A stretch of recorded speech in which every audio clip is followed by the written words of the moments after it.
দাদা, এটা আমাদের বাংলাদেশ। এখানে ঘরে ঘরে আপনি পাবেন আলবার্ট আইনস্টাইন, নিউটনের মতো বড় বড় বিজ্ঞানী, যাদের মাথার চুল থেকে শুরু করে পা পর্যন্ত বুদ্ধি দিয়ে ভরা। দাদা, এটা শুধু কথাই নয়, কাজে প্রমাণ। চলেন এক নজরে দেখে আসা যাক বাঙালির মাথা নষ্ট আবিষ্কার। যাওয়ার পথে আমার সামনে একটা খেজুর গাছ পড়লো।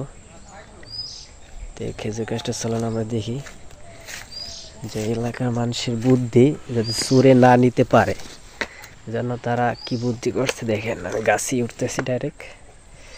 এই যে দেখেন, এটা লোহা, এই লোহা দিয়া একটা খাঁচা বানাইছে। এই খাঁচা আবার আপনার এই যে ভিতরে এমনি গেট করছে, একটা তালা লাগাইছে। এই তালাটা দিয়ে এখানে আটকাই রাখে, হাড়ি ভিতরে দিয়ে তারপর আটকাই রাখে। এটা আবার গাছের সাথে শিকল দিয়ে লাগাইছে, শিকল দিয়ে ঘুরাইয়া লাগাইছে। লাগানোর পর এবার ভিতরে এখন গাছ কাটে না, এখন মানে সিজন না, সিজন সামনে আসছে, আর কিছুদিন পরে গাছ কাটবে। তবে এটা হয়তো বা গত বছর কাটছে, এবার আবারও কাটবে।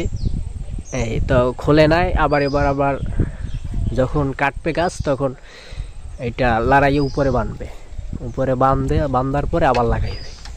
এই জন্য এই যে দেখেন, এর ভিতরে হাড়ি দেবে, হাড়ি দেওয়ার পর আস্তে ঘের আটকাইয়া তালা দিয়ে দেবে।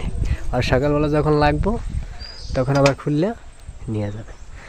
বাঙালি কতটা বুদ্ধি যে রস চুরে নেয়। এখন আর চুরে নেওয়ার কোনো সিস্টেম নাই, মানে আগে পাহারা দেওয়া লাগতো, এখন আর পাহারা দেওয়া লাগবো না। এখন আপনার মনে করেন যেখানে সিকিউরিটি দিয়ে দিচ্ছে, কঠিন সিকিউরিটি,